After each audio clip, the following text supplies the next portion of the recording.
Ladies and gentlemen, this program is for you, not your children. The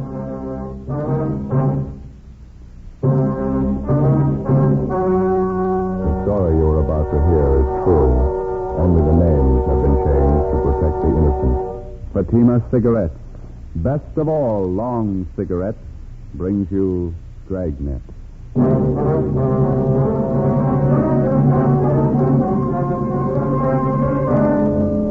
You're a detective sergeant. You're assigned to Juvenile Bureau. A worried mother calls your office and reports that her 4-year-old twin girls are missing. Hours pass. The children fail to turn up. Your job? Find them. You'll be amazed when you compare Fatima with other long cigarettes. You'll find they now cost the same. But in Fatima, the difference is quality. You see, Fatima is the quality king-size cigarette because it contains the finest domestic and Turkish tobaccos superbly blended. And Fatima is extra mild with a much different, much better flavor and aroma than any other long cigarette. So compare Fatima yourself. Fatimas now cost the same as other long cigarettes, but your first puff will tell you... Ah, that's different. Yes, in Fatima, the difference is quality. Ask your dealer for Fatima, the quality king-size cigarette. Best of all long cigarettes. Start enjoying Fatima tomorrow.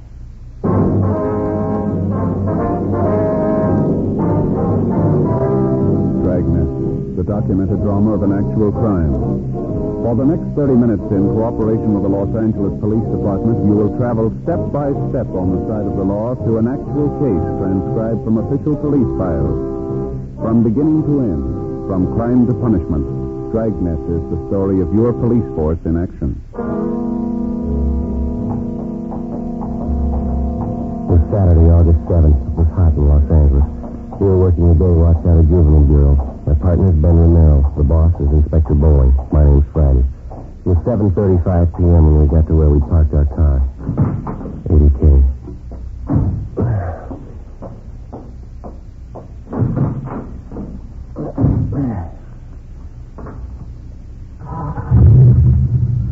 Let's see now. The house is back that way, huh? Yeah. You'd like to swing around here, huh? All right. I'm on that side. Okay. Plenty of room here. No, you better wait a minute. Okay, it's all clear now.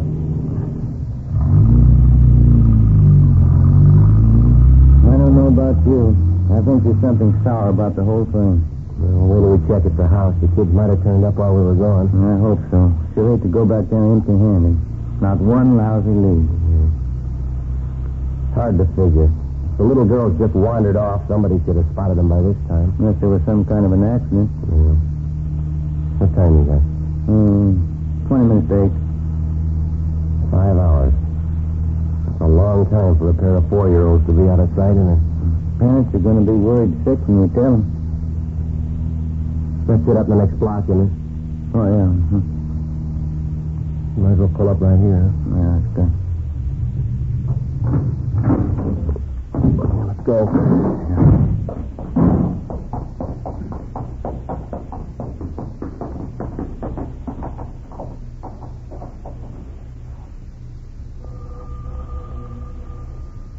Lousy job. I'll put in with you. Oh, the officers, come in. Thank you. Have you heard anything? No, sir, not too much, Mr. Carson. We just finished checking the neighborhood. Well, somebody around must have seen the kids. Did you talk to everybody? We checked out all the names you gave us, sir. Everyone who knows your little girls, the kids they play with, their friends, parents, storekeepers in the area. But somebody had to see them. They got to be around someplace. Joan and Tilly got lost in that park. I know they would have headed up toward home. What is it? You find it? No, we're still checking, Miss Carson. There's nothing much to tell you right now. Dear God, somebody's got to seen. Tilly and Joan couldn't have wandered off that far. I don't think it's as bad as it might seem to you, ma'am. Children have been missing a lot longer than your two little girls and turned up all right. Just try to relax, Miss Carson. Why wasn't somebody seen? They wandered out from us in the park, but it's only 3 blocks from your house. Why isn't somebody seen? Dark out. Goodness, what could have happened to me? Take it easy, honey. Don't start imagining things. I think it's just a matter of time, ma'am. We've got 3 teams of men working on it with us. Got another broadcast on your girl? Did you talk to the Stanners down the street in the Peterson? Yes, ma'am, we did. We checked out all the names that you gave us. There is one thing we wanted to ask you about. What's that, Sergeant? Well, about the spot in the park where you had your picnic this afternoon, where the little girls wandered off from. It's exactly where I pointed it out to the other officers by the eucalyptus grove, right off 7th Avenue, just about 3:30 this afternoon. We finished lunch. Frank was taking a nap, and I was reading. I saw the girls playing tag over by the tree. I looked up in a few minutes, and they were gone. Just like I told the other officers. Then you're sure about that location, huh? Of course I'm sure. Why should I lie to you? I want to find the girl.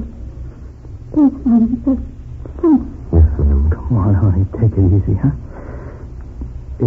It's just never happened to us before, Sergeant. Joan and Tilly's never gone off like this. It's not like them, that's all.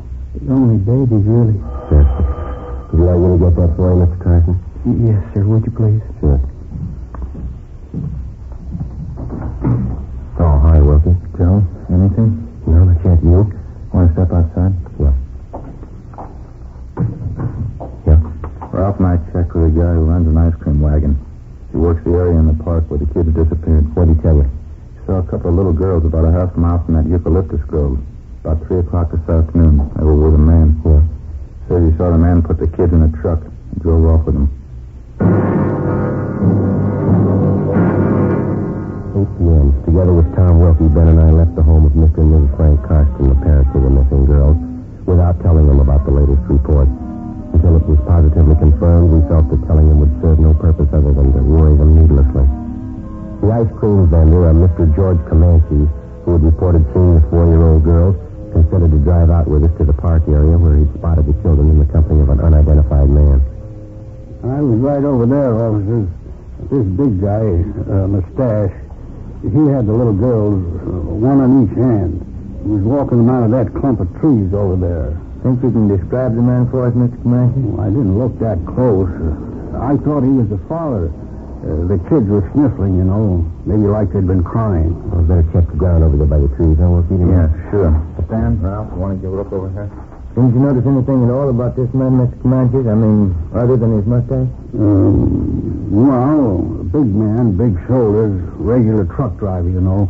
Work shoes, blue shirt, blue pants, jeans, I guess. Mm-hmm. How about the color of his hair? Some kind of distinguishing marks, maybe? No, I don't know. I thought he was the father. The kids were sniffling, the little girls. Was anything wrong? It didn't look like it. Well, how about this man's truck? Did you notice that? No, I didn't. I was busy with the freezer motor then. Gives me lots of trouble all the time. What about the license number? Did you happen to look at that? Maybe I should have looked. I didn't. Bag of peanuts, officers? Warm, nice and fresh. Thanks. There you are. Why don't you eat them while they're warm? Good. No, I saved them for my boy. He's crazy for peanuts. Joe, Stan? Excuse us, Mr. Clancy. Sure, go ahead. Yeah, Wilson? Stan found these over in the bushes by the trees there. Let me see. Little girl's petticoat, little girl's dress. Ripped to pieces. 8:24 p.m. The area where the torn clothing was found was roped off and checked for footprints and other physical evidence.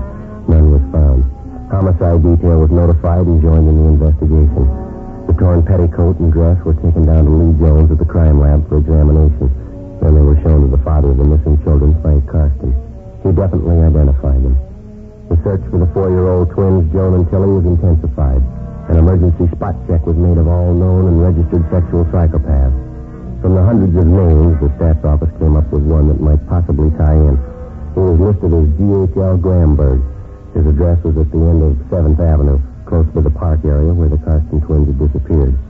On his mama sheet, Gramberg was described as tall, well-built, dark hair with a mustache. We found him at his work, a small bar out in the Wilshire district. He was the organist there. Yeah, that's right. I live on 7th Avenue, right across from the park. What's the matter this time? Missing juvenile. Can you account for your time between noon and 6 o'clock tonight, Gramberg? I don't know if I can or not. I don't keep a daily log, you know. They didn't tell me I had to do that. Well, tell us where you were between noon and 6 tonight. That's all we want to know. That's quite a bit, don't you think? Suppose I told you I was playing canasta with a maiden aunt. Would that shock you? Look, we're not in the mood for smart answers. You just give us an alibi we can check, that's all. I don't know why you always have to bother me when something happens. You made your own reputation. You didn't. Now, what about it? I left my apartment about 11:30 this morning. I went down to Union Hall and paid my dues. Had lunch with some friends at the Blue Pigeon out in Wilcox. Then we went on a tour of one of the studios. All right? Will your friends confirm that story for you? No, they won't. They left town tonight. The 8:15 train for San Francisco. Oh, yes, Mr. Selden? A special friend of mine from up north, Graham, wants to hear Indian Love Call, okay? Certainly, Mr. Selden, right away. What about it, Gramberg? Who's vouching for your alibi? Already told you. My friends left town. You can check with a guard at the movie studio if you want. We had a pass. Time punched in, time punched out. It should be all there. You want to call and check that studio? Yeah. Mm-hmm. I don't mean to be rude, Sergeant. I always did feel that registration business is unfair. Oh, that's so? Of course. Grossly unfair. Now, how do you suggest we keep track of you? Why do I have to be kept track of anyway? You know as well as I do, your record. It was all a lie. I hardly even touched the kid. I paid my time anyway. Why can't you give me a break? Every time something happens to a kid, I have a cop on my neck. Were you in the 7th Avenue Park at any time today, Gramberg? What? Were you in the 7th Avenue Park today? As a matter of fact, there was, yeah. I took a walk there. What time was that? I don't know. I left my friends after lunch. Came home to freshen up about 1:30, I guess. I was in the park about 1:45, 2 o'clock. Only stayed a few minutes. When'd you leave? About 2:15. You went from the park to meet your friends at the studio? Exactly right, yes. Did you see 2 dark-haired little girls while you were in the park? No, I didn't see anybody. I was by myself. Mm-hmm. You sure of that? Well, of course I'm sure. If I did see him, it wouldn't mean anything. I don't molest kids. I don't get along with them, that's all. Another one, Graham. I wonder if you'd mind playing Diane. Anniversary party, you know. Oh, all right. Thanks, Graham. What I was saying, Sergeant, it's the truth. I couldn't hurt a little kid. I never could. No one said you have. Well, I know, but I just want to know how I feel. Maybe I don't get along with kids, but I couldn't hurt them. Little girls especially. I like kids, really. I just don't understand how I like them. Real strange thing, isn't it? Yeah. Joe, can I see? Did you talk to the studio? Yeah, I checked with the guard. What did he say? Gramberg was there from 2:30 to 4:30. You double-checked the time? Yeah, his alibi is good. 10:55 p.m. The 4-year-old Carson girls were still missing. A special detail of men from homicide were assigned to a general canvass of stores and homes in the park area. All the residents were questioned. No one had seen the children. 11:20 p.m. We headed back to the Carston home. No more lot of smokes, Joe. You got some? No, I'm out, too. The drugstore up ahead. I guess we can get some there, huh? Yeah. That car in front of us. That's Wilkie and Bates' car, isn't it? Let's see. Yeah. Oh, here's Wilkie coming out of the drugstore. Hey, Will? Mel, Joe, just talked to the office. Anything new? They got a call from the Valley Station a few minutes ago. Yeah? The little girls, they've been found.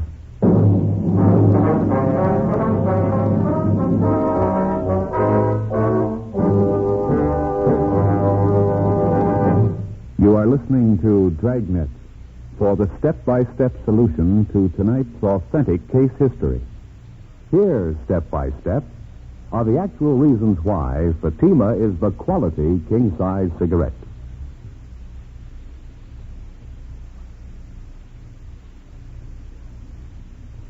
Why in Fatima the difference is quality. Quality of tobaccos. The finest domestic and Turkish varieties, extra mild and superbly blended to give you a much different, much better flavor and aroma. Quality of manufacture. Smooth, round, perfect cigarettes. Rolled in the finest paper money can buy. Manufactured in the newest and most modern of all cigarette factories. Quality even to the appearance of the bright, clean, golden yellow package. Carefully wrapped and sealed to bring you Fatima's rich, fresh, extra mild flavor. Compare Fatima yourself. Fatimas now cost the same as other long cigarettes, but your first puff will tell you, Ah, that's different. yes, in Fatima, The difference is quality. Insist on Fatima. Start enjoying the quality king-size cigarette. Fatima. Best of all long cigarettes. 11:25 p.m. As soon as we got the word that the 4-year-old Carston twins had been found, Ben and I drove back to the office where Inspector Bowling filled us in. A few minutes past 11 p.m., a motorist out in the valley spotted the two small girls walking hand in hand along a deserted side road off Ventura Boulevard. Their clothing was dirty and torn. They were alone. The motorist picked them up, took them to the Valley Division station where the girls were identified. We sent out a partial cancellation on the APB. The twin girls were taken to the Georgia Street Receiving Hospital where they were treated for cuts and bruises. Then they were returned to their home. The doctor reported that both girls had been criminally molested. The search for the abductor went on. Late the next day, Ben and I drove out to the Carston home to talk to the twins, Joan and Tilly. We had no luck at all. They were still shaken up from the excitement and shock of their experience. They went back to the living room with their mother, Helen Carston. It was the same thing this morning when I tried to question them. They just don't want to talk about it. It must have been horrible for us. Did they tell you anything at all, Mrs. Carston? Well, Joan just refuses to talk about it. She says the man was big. That's all I could get out of her. Tilly seems a little more willing to talk, though. She's always been a little more forward than Joan ever since they were babies. Well, I see. Well, could she add anything at all to what your other little girl told you about the man? She told her father the man had a mustache. Probably impressed her because my husband wears one, too. Mm-hmm. Pretty certain she's right about that. I can usually tell when she's making up things. Well, how about the way the man was dressed, his clothes? No, they didn't mention anything particular. Tilly told me the man was dirty. She said it 2 or 3 times. Dirty clothes. She might have meant the man had work clothes on. There's so many expressions, I don't know. Well, how did the man get your little girls into the truck? Did he offer them candy or something like that? Well, Tilly said something about a kitten. The man had a little kitten, and he was going to give it to them. I told him about that once. I told him 1,000 times, stay away from strangers. Don't go with them. Yes, ma'am. Did they tell you anything else at all about the man's description? Mm-hmm. Tilly said the man was big. I don't know if you could count on that. Everybody looks big to her. I talked to her an hour, but she just kept repeating the same story. The man made them cry, tore their dresses, hurt them. Just horrible for them. Yes, ma'am. Did he tell you anything at all about the truck the man was driving? Maybe the color or something like that? Well, Tilly called it a big car. Funny big car. She said it was red with red pictures all over it. You can't put much faith in that, though. Why not, ma'am? Well, everything's red to Tilly now. Everything has red pictures on it. Just the phase she's going through. A few weeks ago it was blue. Everything was blue to her. Now it's red.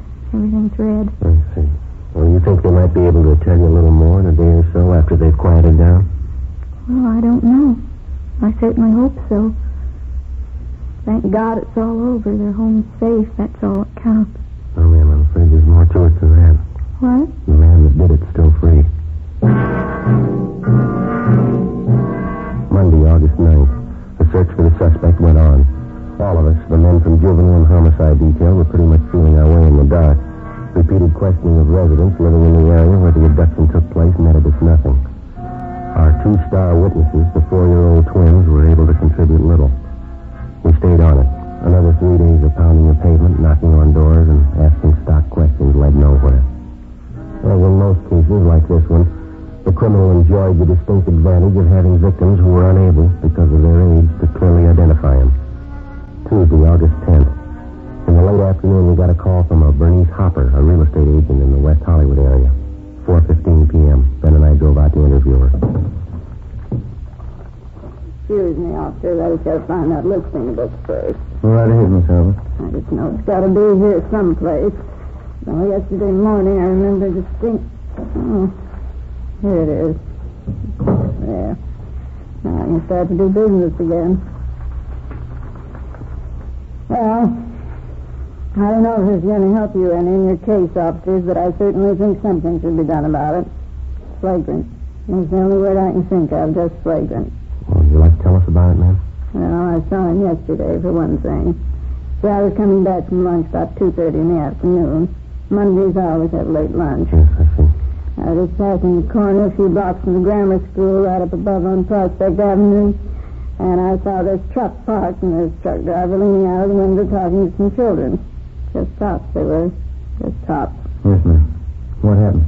Well, what happened, it's not so much that. It's just the way this truck driver was talking to these children. I must have been at least 20 feet from them, and even I could hear. What was that, ma'am? His language, just filthy. I couldn't understand a grown man talking to little tots like that. Every kind of filth, every obscene word you think of. Flagrant, just flagrant. Was there any point in the way he was talking to the children, Miss Harper? I mean, was he mad at them? Did he seem sober? What was it? Filth, that's all I know of. It was dirt and filth. And the children didn't like it, and they told him. That only made him do it all the more.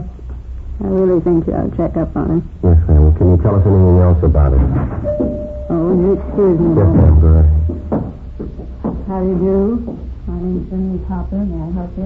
How do you do? I'm Arthur Tomlinson. You showed me and the wife's place last weekend. Oh, yes, of course, Miss Thompson. The cottage out on Norwich, wasn't it? Yeah, that's right. Well, the wife and I certainly didn't like it. She wants me to put a deposit on it. Still for sale, I guess. Well, no. As a matter of fact, I sold it Monday. It's just like I told you. Things go fast. Of course, you had a substantial down payment to make at the time. Oh, yeah, it did take me a few days to get some money together. It's too bad. Well, we certainly loved the place. That's too bad, I guess. Oh, I'm very sorry, Mr. Thomason. There wasn't anything I can do. Oh, yeah, I know that. Well, thanks anyway, ma'am. I guess we'll keep looking. Something may turn up. Oh, I'm sure it will. Thanks for stopping by again, Miss Thomason. Yeah. Bye. Oh, my. Everybody wants something for nothing. They want houses, but they don't show the money. What was it? The truck driver that you saw now? Oh, yeah. Well, after hearing that talk of his, I just copied down the license number of the truck. I got it right here in my desk. How about the truck driver, ma'am? Did you get a good look at him? I certainly did. The way he acted to those children. Anything unusual about his appearance? No, nothing besides his foul mouth. He was tall, dark, had a mustache. Tarzan. One more thing. The truck he was driving. Yes, ma'am. There were pictures painted on the side. Circus animals, I think. Did you notice the color? Oh, yes, it was red. Even the pictures are red. 4:45 p.m. We took the license number of the truck, which Bernice Hopper had given us, and drove back to the office and checked it through DMV. We found the truck was registered to a commercial baking firm in the south end of town. Through their personnel department and their dispatcher's office, we got the name and address of the employee who was driving the truck the same day Bernice Hopper had spotted the driver talking to the school children. His name was Lester Wiley. We checked a little further, found that he was driving the same truck the day the Karsten twins were abducted. We called into R&I. Wiley had no criminal record. 6:30 p.m. We located the suspect at his home, an old-style green and white bungalow on the edge of the Highland Park district. He sat in the dining room and drank some kind of sweet wine from a large water glass while we questioned him. That's sure stupid of me, huh? I didn't even ask if you wanted some of this. Oh, thank you, Wiley. I'd like to have you explain about your language in front of those school kids. Nothing to explain.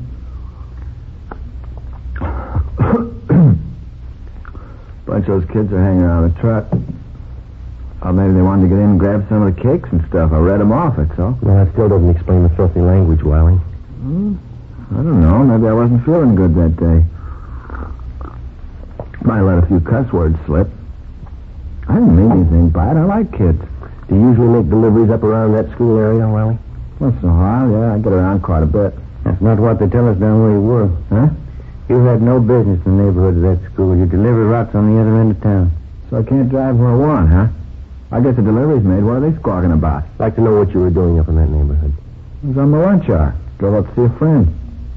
I got a friend living near the school. What's the matter, anyway?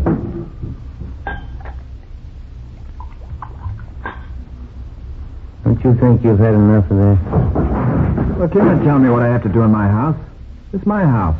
I want a glass of wine, I have it. You're not telling me what to do. All right, Wiley, just take it easy. Take it easy, nothing. I talked to you too long enough. There's the door. You're not coming in here telling me what to do. You better get your coat. We'll talk downtown. We're not talking any place. Now get out.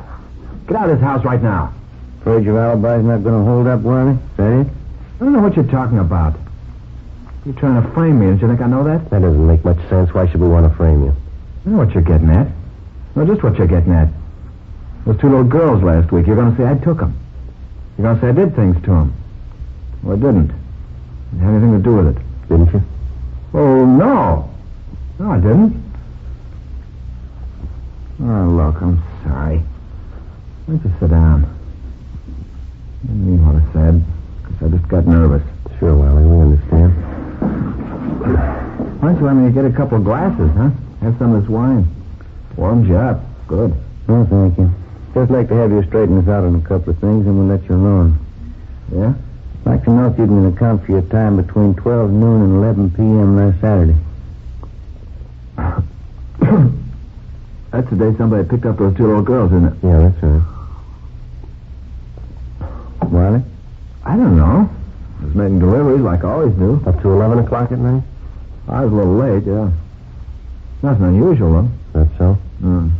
Another working day, that's all. That's a good wine. I might have been near the park where those kids were. Doesn't mean anything, though. I get around quite a bit. A lot of deliveries to make. All right, come on. How about it, Wiley? Did you grab those two little girls? Watch it, Joe.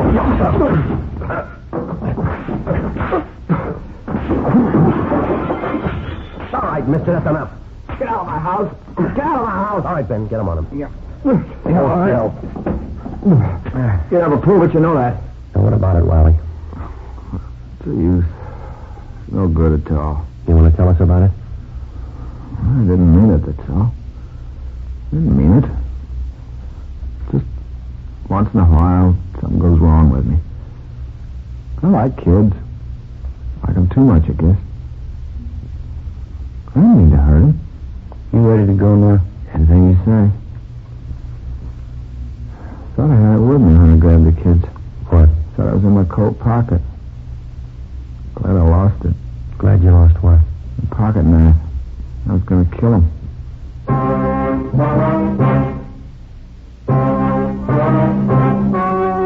The story you have just heard was true.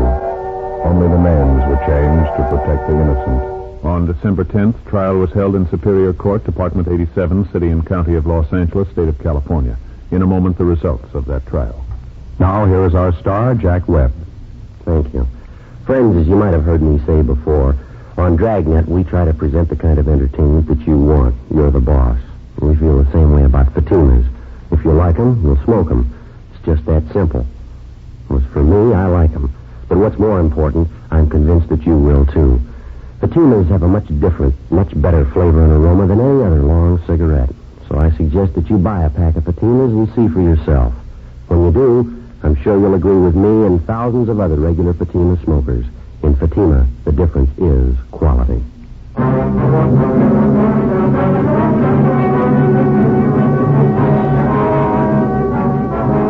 Lester Wiley waived his rights to a preliminary hearing. And at his arraignment in Superior Court, he entered a plea of guilty to 1 count of kidnapping and 1 count of child molesting.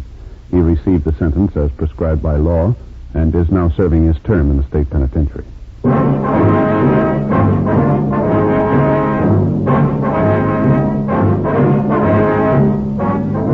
You have just heard Dragnet, a series of authentic cases from official files.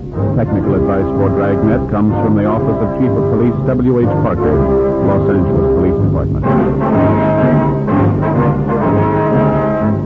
Fatima Cigarettes, best of all long cigarettes, has brought you Dragnet, portions transcribed from Los Angeles.